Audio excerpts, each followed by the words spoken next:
อ้าวเฮ้ยไปเมามาแต่ไซนี่ฮะสภาพเจ้าเป็นไผ่เขามาเพื่อนเซรีได้แล้วไรข่อยซื้อนางเป็นแฟนแสนดีเขามาตกลงกันแบบลูกผู้หญิงถ้าหากแสนดีเลือกไผ่แล้วอีกฝ่ายต้องออกไปจากชีวิตแสนดี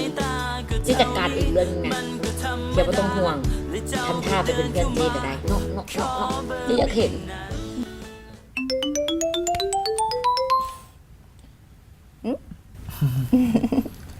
เฮ้ยแซนดี้ผู้หญิงคนนี้มันไปขึ้นมาเป็นแต่น่าหักน่าสั่งแท้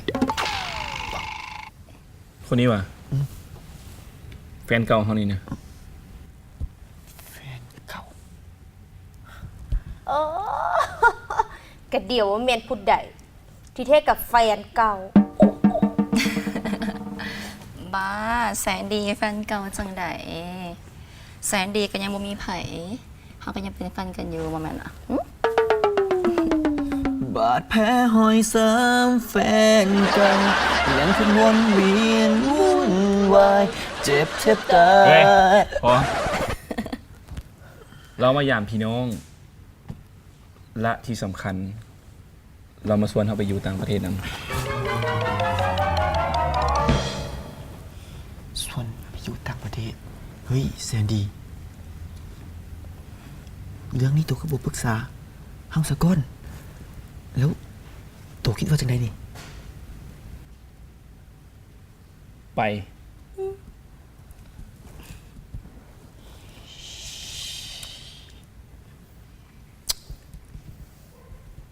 ตัวคิดดีแล้ววะแล้วเรื่องนิวเคลียร์นี่เสียจังไดตัวมักนิวเคลียร์หรอวะแสนดีคือถือกันแหละเพราะว่าขอบครัวคนหักความสุขและอนาคตดีๆของแสนดีถ่าอยู่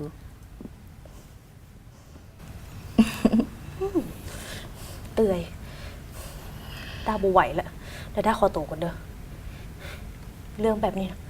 มันบ่จบเท่านี้ดอกมันต้องขยันบ๊ายบายบ๊ายบาย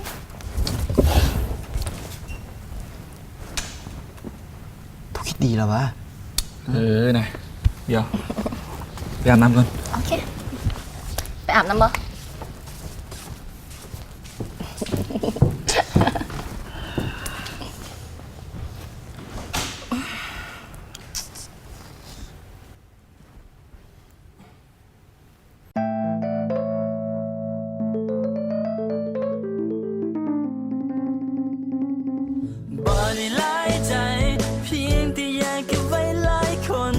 นั้นเองอย่าบอกให้เลือกเลยจะเก็บเอาไว้ทั้งหมดนี้มันก็คือหาจะเป็นแฟนหรือว่ากิ๊กก็ตามแล้วแต่จะคิดเอาเรื่องที่เจ้าสู้มันบ่เคยรู้เลยมันบ่เคยได้เฮียนมาก็เพียงแต่ยิ้มแล้วก็ส่งสายตาก็เท่านี้มันก็ธรรมดาและเจ้าก็เดินเข้ามาขอเบอร์ไปอย่างนั้น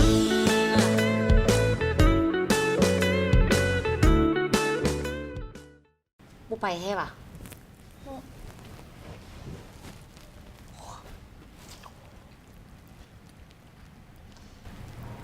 บุได้ใจเลยเฮ็ดคือบูฮูฮอนฮูหนาวอย่างจากอันจากแนวแต่จะมาเสียใจภายหลังได้เคลียร์ลูกค้ามาขายเครื่องเนี่ยจ่ายเงินเนี่ยเคลียร์ บอกว่าเงินอะไรคือชีวิตกูนี่แหละเนาะเดี๋ยวจ่ายเงินเท่าไหร่เคลียร์เขาเดี๋ยวก็เดี๋ยวสมอ2 กล่อง700,000โอ๊ยยี่ขายไปซื้อเงินนะเดี๋ยวสิพัดเงินเงินกีบอ่ะไม่ล่ะ ค่อยเคยมาจ่ายผ่านบีเซลวันเพย์ มนี่นี่ว่ะ ดุยไหมล่ะ เอาจ่ายจังไหน เดี๋ยวแป๊บนึงโอเค เท่าไหร่เกาะ 70 70โอเค ได้ละ คือมันง่ายแท้บ่จะเป็นต้องทอนเงินคืนอีก แมน โลดเนาะห้านเสริมสวยเฮาก็สิไปเฮ็ดก่อน VCL 1 P ขอบใจเด้อผู้บ่าวเด้อ ขอบใจ บ่มีถุงใส่ให้เด้อไปโลด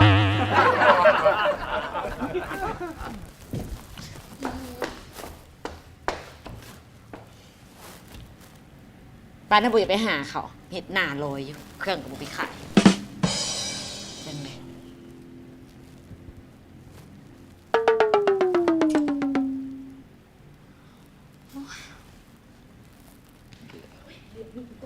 ต้องพ่อเรื่องหูล้าวไปขนาดนั้นนิวเคลียร์ดาด้ามีเรื่องสิบอกมีเรื่องสิว่าฟังเรื่องใหญ่ใหญ่ใหญ่ใหญ่ เรื่องหยังดาด้า เฮ้ยเจฮู้บอต่อนี่นะแฟนเก่าแสนดีนะสิพาแสนดีกลับต่างประเทศไปเมืองฝาลางแล้วฮะบ่ได้นึกนิวเคลียร์ต้องไปห้าม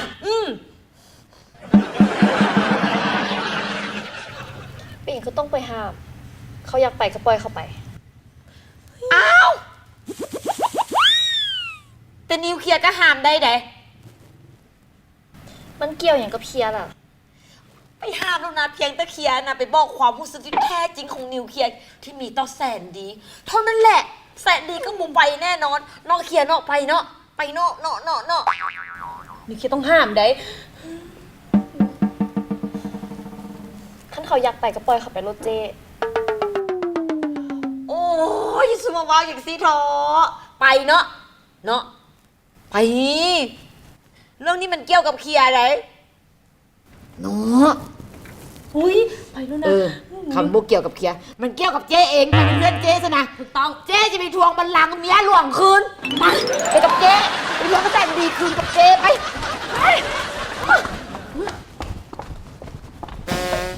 ซัมนี่แหละกันเร็วเฮ้ยบ่ได้เขาสิแสนดีไปกับอีนาแปรนั่นบ่ได้ไปบ่ละขาดเอาบ่ได้ได้อยู่ห้านบ่มีไผอยู่เอ้าไป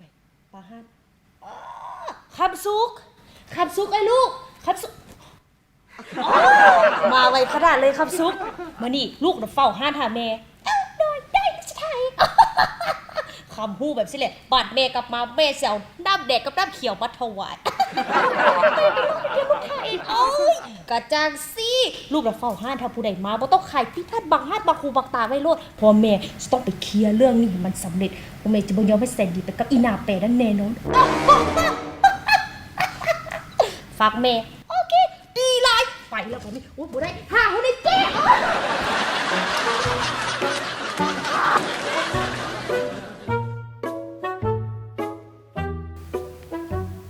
แสนดีกลับไปอยู่บอนเก่าเขาเนาะกลับไปอยู่น้ำสิทาสัญญา สัญญา จำโป๊ะน้ำสิทาแสนดีบอนเก่าเด้อ โชคดีเด้อน้ โดย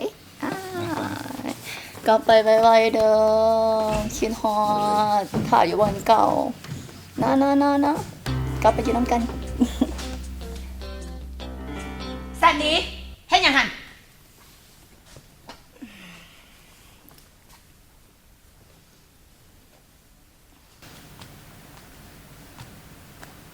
ทุกคนมานี่ก็ดีแล้ว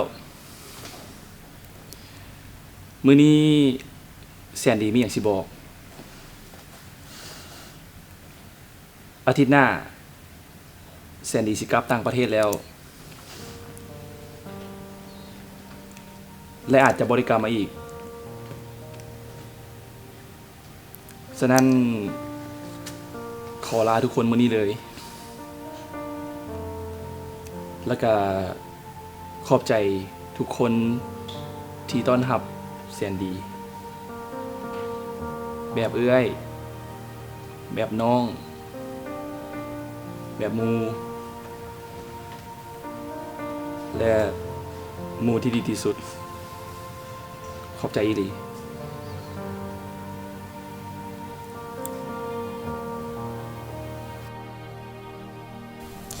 เรื่องนี้มันหมายความว่าแล้วใด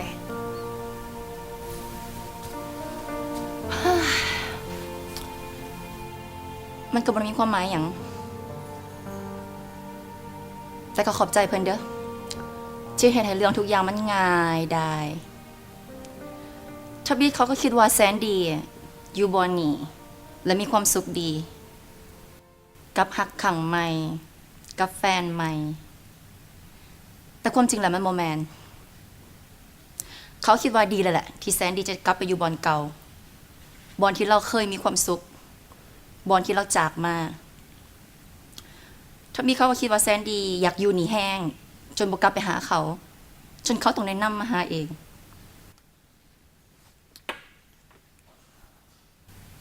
เพิ่นบริหักแสนดีจะดึงเราไว้เห็นยังเพื่อปล่อยแล้วกลับไปซะเขากับลูกจะดูแลแสนดีเอง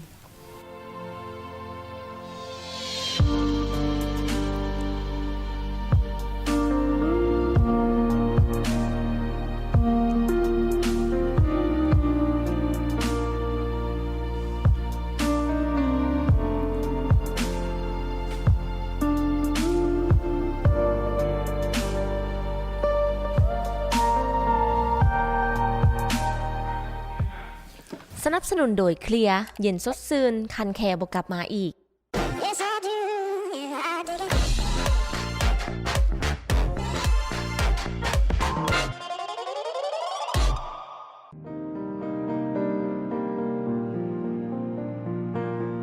คนที่ต้องเฮ็ดเวียกนักทั้งเว้นทั้งคืน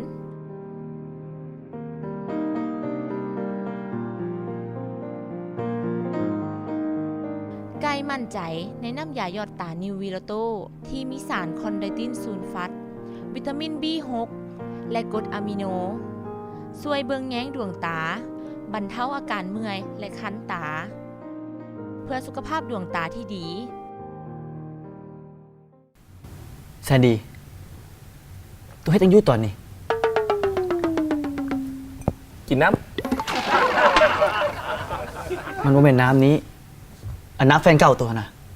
สรุปแล้ว มันเป็นแนวใดกันแท้ ำเขาก็อยากกลับไปยามพ่อยามแม่ แล้วก็สิไปอยู่พุ่นกับน้ แล้วนิวเคลียร์เด้ตัวเสียจังใด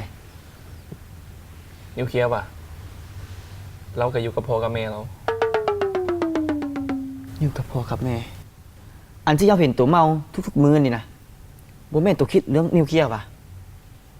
แล้วมามื้อนี้ ตัวดีขึ้นละสรุปว่ามันแม่นจังใดกันแท้ ก็ดีขึ้นย้อนน้ำหั่นแหละ แซนดี้ตัวคิดดีแล้ววะคิดใส่เบิ่งได้แม่อันมื้อที่เราสองคนวางแผน จะไปจีบจะไปตามง้อนิวเคลียร์อย่างนั้นน่ะตัวที่มันไปอย่างที่วะเขาเสียเวลามาหลายมื้อหลายวันหลายปีได้ตัวบนฮักนิวเคลียร์วะหรือว่าแนวใดฮะที่ตามจีบทุกมื้อทุกเว้นทุกวันอย่างนั้นน่ะมันหมายความว่าอะไรแซนดี้ตัวตอบเข้ามาไหม เตื้อยเขาก็หักอะไรนิวเคลียร์นะแต่สิจัง แซน ได ดี้แซนดี้แซนดี้นิวเคลียร์มีเรื่องสิลมนำนิวเคลียร์ถ่ายอยู่ห้านเจเมยมาเดี๋ยวนี้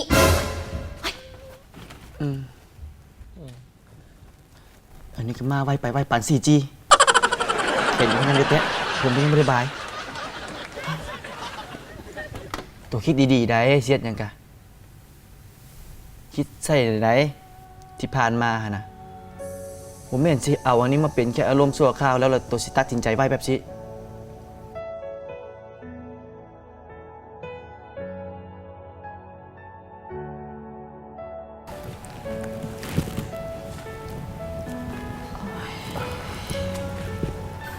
เป็นจังได๋นะนี่มันนี่นะ กับเงินกับสาร สิเป็นห่วงลูกห่วงเต้าเฮ็ดดิ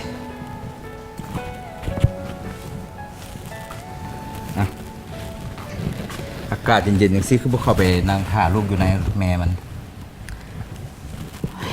เป็นห่วงลูกนี่แหละมายืนท่าลูกกับเพื่อนนี่แหละนี่นะบ่เคยเป็นจังซี่จักเทื่อเด้แปลกๆได้พอมัน ลูกสาวเฮามันใหญ่ละเฮาก็ปล่อยๆแน่ เป็นห่วงคือเก่าหั่นแหละ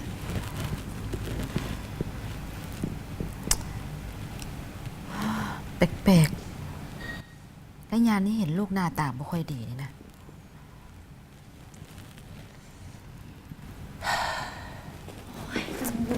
สมวุ่นวายเลยเนาะเอ้าเอาแค่นะคำแก้วกูเป็นฮันปะนี่มาท่าดาบ่ โอ้ยกระถามพวกเจ้า2 คนล่ะบ่นิวเคลียร์ไปเสร็จแล้วนี่นะ โอ้ย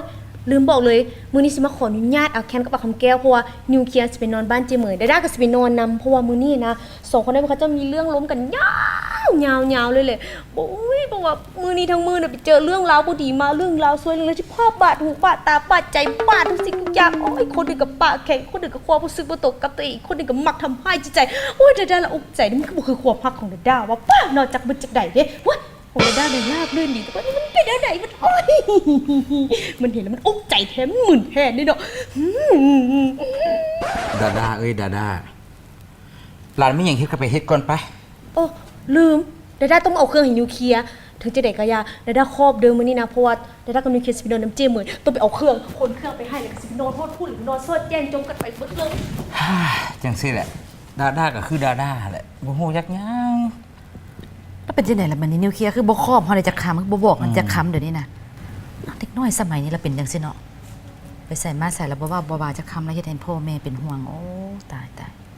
มันก็ยังแปลกๆอยู่เด้เนาะ เป็นจังได๋บัดนี้นะ เบิ่งพอว่าพอสิไปสืบเบิ่งก่อนเนาะว่ามีข้อมูลแนวใดเป็นจังใดมาจังใดเรื่องราวเป็นจังใดแล้วพอสิมาบอกแม่เด้อ อ๋อดี แม่ใจเย็นๆไปจังใดก็เข้าไปนั่งท่าอยู่ในก่อนจังหน่อยสิบ่สบายก่อนลูกแล้วนี่นะไปแม่มันไป เจ้าไปแล้วเจ้าติดต่อกลับคืนมาหาข่อยด่วนเด้อเป็นจังได๋มาจังไดเด้อ เอานางท่าลูกอยู่ในแหละบ่ต้องไปนอกอากาศมันเย็น อย่าไปดุน เป็นจังไดพอสิโทรหา เอาเด้อแม่มันเด้อพอจะออกไปก่อน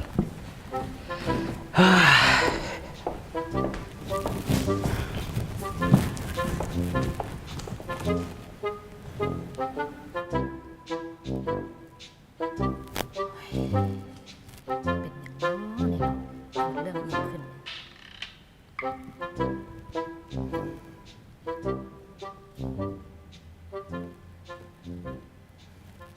สนับสนุนโดยเคลียร์เย็นสดซื่นคันแคร์บกลับมาอีก โดบสูตรใหม่ด้วยน้ำนมไบโอนอริชทดสอบการฟื้นบำรุงผมแห่งเสียเบื้องหนึ่งไส้โดบอีกเบื้องบ่ไส้ทั้ง2เบื้องถือเคสให้แห่งเสียเบื้องที่ไส้โดบนุ่มมืนถือแก้ปัญหาผมเสียสปอร์ตจุดผมงามเบิ่งอิ่มน้ำนุ่มมืนสุดปลายผมโบเหนียวใหม่โดบโรคอ่อนของทานสามารถให้ความขาวและสดชื่นหมดมือได้บ่เรโซนาเห็ดได้ใหม่เรโซนาไวท์เทนนิ่งเฟรชซากุระด้วยสารสกัดจากธรรมชาติและกลิ่นหอมจากดอกซากุระให้ก้องวงแขนขาวขึ้นเป็นธรรมชาติและหอมสดชื่นตลอดวันเรื่องหลายกว่าความขาวกระจ่างใสกับเรโซนา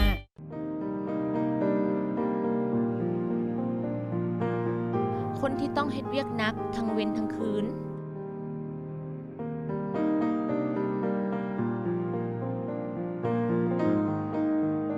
ไกลมั่นใจในน้ำยาหยอดตานิววีโรโต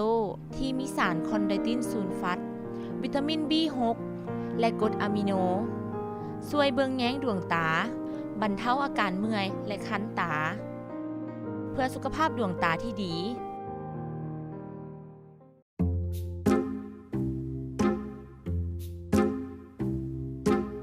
โอ้ยใส่ส่งตัวนี้แล้วรู้สึกว่าสบายขึ้นกว่าเก่าเว้ย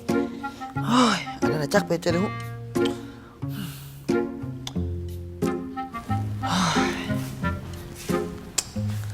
จักเป็นอะไรช่วงนี้ก็มีแต่เรื่องมีแต่ราวเด้อวะให้คิดอยู่ตลอดเวลาเลยเอาเสียจังดีๆว่าสิสวยกับเจ้าจังได๋วะบอกว่ามันจิบสิ้นเด้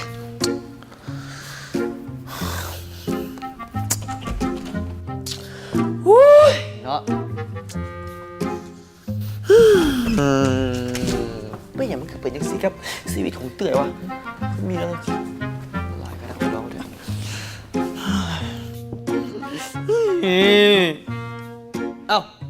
เอาแคนจะมาติดต่ออะไรนี่ โอ้ยมานั่งท่าเนี่ยเห็นมึงย่างไป3 รบ 4 รบมันเป็นอีหยังเดี๋ยวนี้มึงย่างไปอหย่าง3 รบ 4 รบนี่เห็นหยัง ย่างไปย่างกระยาเจ้าจะมาถามคอย อันนี้ให้แม่นบ้านคอยปฏิเจ้านี่มาเห็นหยังตอบมาด่วน ก็ยังมาถามมึงนี่แหละ เรื่องอันนิวเคลียร์กับอันแซนดี้ฮะนะมันเป็นจังใดมาจังใด เว้าให้อ่าวฟังหมดบ่ให้มันยังหยัง ดาดาบ่ได้เว้าสู่จะฟังว่ะ บ่สิได้เว้าอีสัก เอ้ยคันว่าสิให้เฮาเว้าสู่ฟังอะนะ เรื่องมันยาวแฮงใดเว้าไปก็ยันเจ้าจับใจฮอกใจคอมบ่ได้นะมันยาวแฮงอีหลีค่อยเว้าไปค่อยก็ยันกะแต่คันมีเบียร์จักจอกแบบเย็นๆมันหลองคอนี่บางเทื่อมันอีหยังมันก็สิง่ายขึ้นนะ ถ้าให้ระเบียบตู้เย็นในมึงบ่มีว่าซั่นก็มายินกันใช่ไหมหรือว่าสิไปกินอยู่นอกเอาบรรยากาศพุ่นวะ เว้าเนี่ยบ่เว้าเนาะคันว่าให้กินอยู่นี่ฮะเจ้ากลับไปซั่นน่ะมันบ่จำเป็นต้องมีเจ้าก็ได้เบียร์อยู่บ้านค่อยๆมากิน แต่มื้อนี้น่ะอยากเปลี่ยนบรรยากาศก็อยากไปกินอยู่นอกบ่พอได้มีอาหารตาให้แนมไว้ได้แจ๊ะสินะพอให้มีผู้บอกผู้บ่าวสิเด้ผู้สาวก็อย่างนี้นะ ซั่นเอาบอลเก่าเนาะไปฟังอันน่ะ ป่าไผ่เนาะ เอาห้องแบบเงียบๆฟังเพลงเบาๆสร้างเบียร์มาจากเครื่องรางเนาะ อ้าวสิท่าจังนี่ อ้าวจักแล้วไปทำไมซั่นน่ะ อ้าว โอ้ ไปเจ้าได้เต็มได้เจ้าได้บ่ทันได้ไปป่าไผ่นะ บอลขาประจำเฮาสิยากหยัง เรื่องราวมันก็เป็นมีอยู่แบบประมาณนี้แหละเอาโซนี้ไปก่อนหลังจากเบียร์เข้าปากแล้วจึงเว้าสู่ฟังอีกเป็นรักเป็นตอนไปนิวเคลียร์ก็เคยดีครับมันก็เป็นเอาโซนี้ไปอีกก่อนพอได้มีแนวลมไปตามทางเซนดีกับนิวเคลียร์น่ะก็เจ้าเอาโซนี้ไปก่อนใจเย็น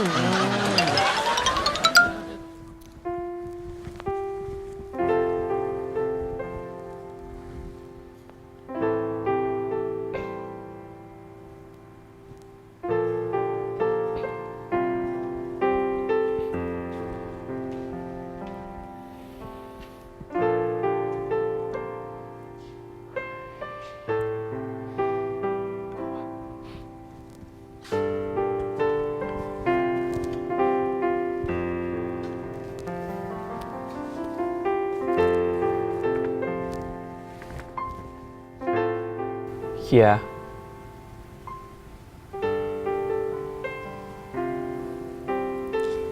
ถ้าแสนดีจะมาบอกเรื่องมือสวยนี่อะนะ เคลียร์หู้แล้วเด้อว่าแสนดีจะไปต่างประเทศ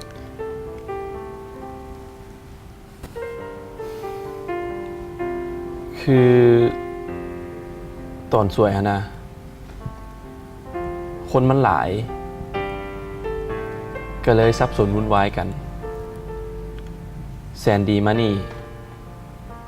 อยากมาบอกลานิวเคลียร์อีกเทื่อนึงลายังเป็นทางการ ลายังเป็นทางการบ่จำเป็น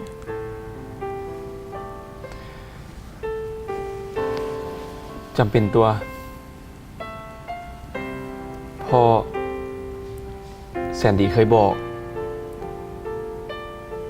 ว่าสิบ่ยุ่งกับเคลียร์อีก แต่มันก็เห็นบ่ได้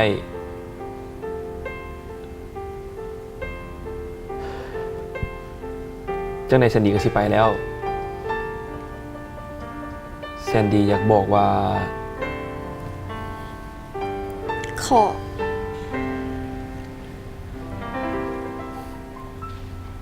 ขอให้แสนดีเดินทางปลอดภัยเด้อ แล้วก็ขอให้พบความรักที่แสนดีต้องการ เคลียร์เมื่อยละ ขอตัวไปพักผ่อนก่อน